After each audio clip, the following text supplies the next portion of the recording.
Hey everyone. Tonight, I'm sharing a real spine-chilling story from Reddit. If you love horror, hit subscribe for more terrifying tales. Now, let's dive in. Don't watch this alone. My siblings and I didn't cry at our dad's funeral because we are getting his inheritance. I've always been the odd one out among my siblings. From a very young age, we learned how to play Dad's games. For example, on each of our birthdays, a simple question would be left at our place at the table.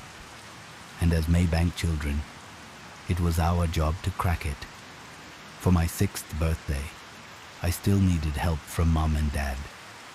Running around the house with my siblings in tow, I found an ancient painting in the hallway where a key was taped to the back. That key led us to a secret box in the living room containing all of my wrapped birthday gifts.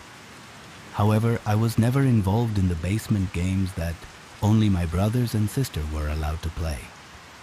It's not that I was the least favorite child or treated badly. We were all treated equally. But when it came to playing games with Dad, I wasn't allowed to join. Instead, I would promptly be handed an iPad and told to stay in my room. I was a little kid, so I never processed anger or resentment. I never proclaimed to be smart. I figured there was a reason. Maybe it was too dusty in the basement. I did have allergies, so that made sense. Mom told me it was dangerous down there. If I wasn't careful, I could slip on the cement staircase and hit my head. But no matter how many times I reassured myself, I couldn't understand why it was them and not me. At first, I didn't mind. I watched YouTube and played games until Mom came to get me for dinner. But then it started happening more often, sometimes for entire days. I was expected to stay in my room while my dad played hide and seek with the others. Dad was rich, though I didn't realize how wealthy he was until I got older. I was under the naive impression that every 7-year-old had their own private chef. Of course, it wasn't our wealth, it was Dad's. The 4 of us grew up in a pretty big house, an ancient boarding school refurbished into a modern family home. It was the perfect setting for endless games of hide and seek. When I did join in with my siblings, it was a lot of fun. But then, Dad started excluding me and moving the games to the basement, complete with his new rules. The rules stated that each of them had to participate after breakfast until dinner. They couldn't leave the basement under any circumstances, and I wasn't allowed to join. It felt harsh, but I wasn't a confrontational kid, so I stayed quiet. Then one night, my little sister Mari climbed into my bed. I was used to it. There was a spider on her ceiling maybe a year prior, and since then she was convinced the spider's eggs were going to crawl into her mouth. She wrapped her arms around me, her body trembling, and whispered that she was scared. Mari didn't talk about the basement games, but as she leaned closer, her icy breath brushed my ear. I could hear the slight tremble in her voice. "I don't like the basement game anymore, Belle," she whispered, burying her in my pillow, hiding in a halo of tangled red curls. Mari was so cold, shivering in her ice cream-themed pajamas. Dad had taken them down to the basement at breakfast, and they missed lunch. I asked our chef Stella if I could take them California rolls for a snack.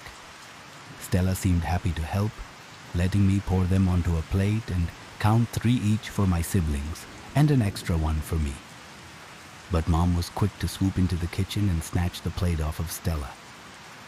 "I'll take them," Mom chirped with a wide smile and too many teeth. I nodded and went to watch cartoons. But when I joined Mom and Dad in the dining room for dinner, I noticed the California rolls still sitting there, untouched on the bright green plate I'd piled them on. "Where's Stella?" I asked, trying to ignore her, emptying the stale rolls into the trash. Mom was quick to steer me into the dining room, sitting me down. She set a glass of juice in front of me. "Stella has gone home early," she said, running her fingers through my hair. "She's not feeling very well." But I never saw Stella again. We had a new chef the next day, Dmitri. I didn't like asking too many questions because Mom and Dad always lied when they smiled. When I asked about my brothers and sister, the two of them wore wide, permanent grins they used especially for me. I went to bed, my tummy hurting. The three of them had been down there all day, and it wasn't until Mari crept into my room did the vicious knot in my gut start to loosen. They had finally come out of the basement. I felt myself start to relax, sinking into my pillow and my sister's embrace before a thought hit me. Roman and Nick. I didn't hear their footsteps pound past my bedroom, and I knew I would have heard them.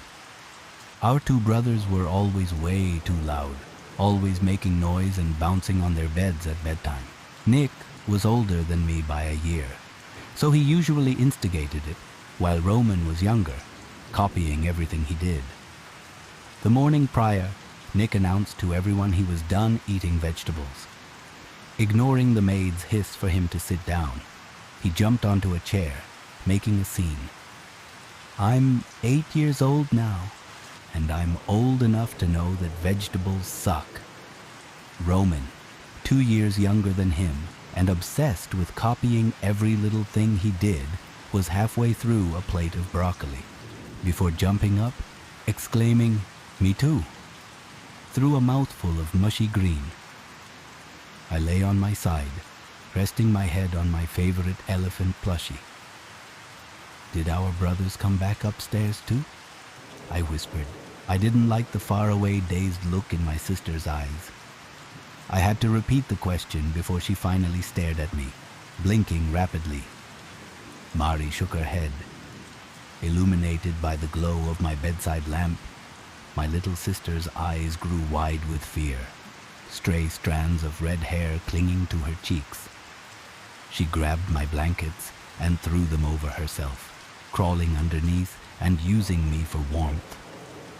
Mari usually climbed into my bed when she was feeling sick or had watched a scary movie. Reaching for my plushie, she hugged it tightly to her chest for comfort. I was usually very strict about her touching my stuffed animals, but for this one time, I let her hold on to him for a little longer before tugging him from her grasp. "No," she said softly. "They haven't won the game yet."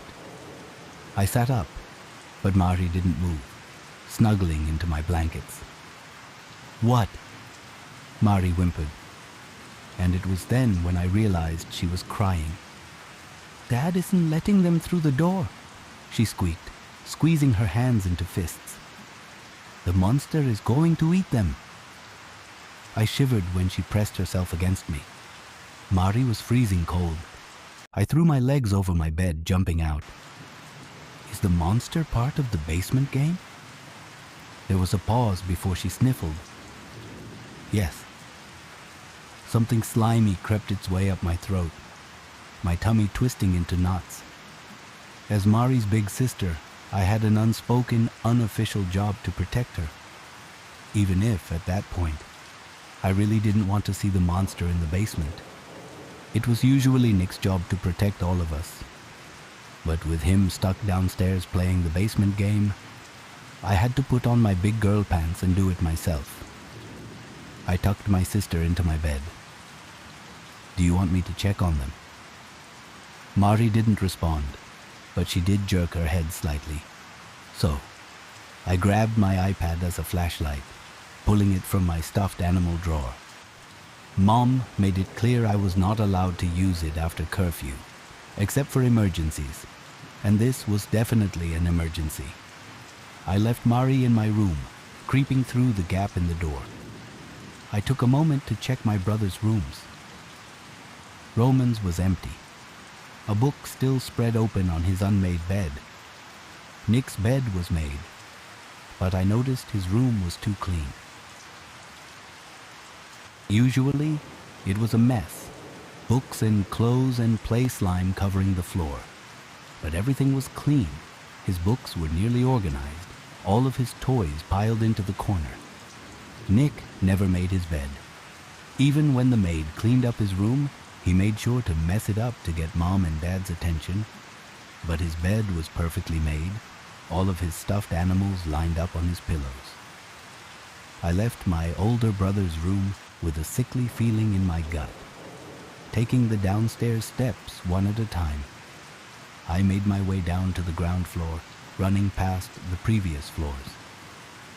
Nick once told me the story of the dead kid who haunted the second floor, and my imagination was definitely playing tricks on me. The ground floor was too dark.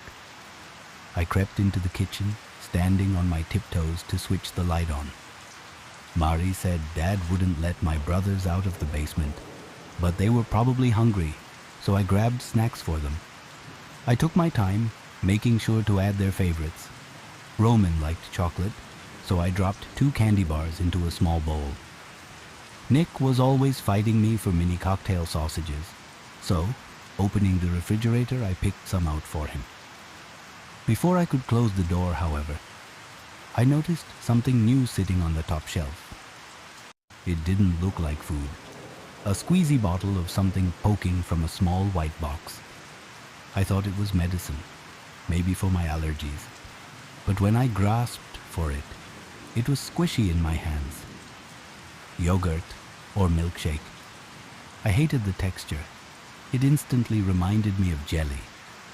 I put it exactly where I'd found it, shutting the refrigerator door. After gathering enough snacks for my brothers and a few treats to calm down Marie, I finally rounded the basement door, half of a cracker hanging out of my mouth. I tried the curved handle, and to my surprise, it was unlocked. Pulling it open, I slowly made my way down ice-cold concrete steps, wincing at the sensation on my bare toes. The old wooden door at the very bottom, however, was locked. When I risked knocking quietly, a familiar squeak caught me off guard. The door groaned, and I heard movement, followed by a resounding knock. "Dad!" His voice was a sharp cry, writhing with sobs. "Dad, please. I promise I've been good," he whispered. "I want to go to bed. I'm so cold and tired. I don't feel good." I could hear his teeth chattering. Nick's voice was barely a croak. I held my breath, clutching the bowl of snacks to my chest. "It's me," I whispered. "Belle?" I could hear my older brother's heavy sobs, his attempts to gag them with his fist. "What are you doing down here?" I swallowed a shriek twisting in my throat. "I have snacks." "I don't want snacks." I had never heard my brother cry. Nick was always the one teasing us for crying. I remember being scared of something in his cry, a tinge of something I didn't understand. I didn't realize I was shaking until I looked down at my own quaking hands, illuminated by the flickering bulb above. When I dared lean forward, something coppery filled my nose, thick and wrong and almost wet. The door jolted, groaning against the hinge, and I heard my brother slump to his knees, his head resting against the other side. "Can you ask Dad to let me out?" he whispered, his usually calm demeanor shattering as he let out a wet-sounding sob. "Belle, tell Dad to let me out now." His breath hitched. "Please." Nick's cry dropped into a whimper. "Please, please, please, please, please, please." He emphasized each plea, slamming his fists into old wood. "Please!" His breaths were ragged. "I feel sick, Belle," he sobbed. "I feel sick, I feel sick, I feel sick." When the door bounced under the hinge, pressured by his weight, I found myself already taking stumbled steps back. Nick, I found my voice, swiping at my eyes. Where's Roman? His response sent me staggering back, almost tripping over the bottom step. Nick's heavy breaths broke into sobs. Who's... Roman? Isabella. The booming voice sent me twisting around, a shriek tumbling from my mouth. I dropped the bowl of snacks, ceramic flowers shattering on impact. The contents, candy and mini sausages, hitting the ground. Dad's looming shadow didn't have a face. He reached out and wrapped his arms around me. You shouldn't be down here. Thank you so much for staying with me till the end. If you enjoyed this story and it sent shivers down your spine, please give this video a like. Your support means the world to me, and it helps me bring more stories like this to you. Don't forget to hit the subscribe button and turn on the notification bell so you don't miss out on the next chilling tale. Your subscription inspires me to create better and scarier content just for you. Until next time, stay safe, stay curious, and don't forget to watch your back. See you soon.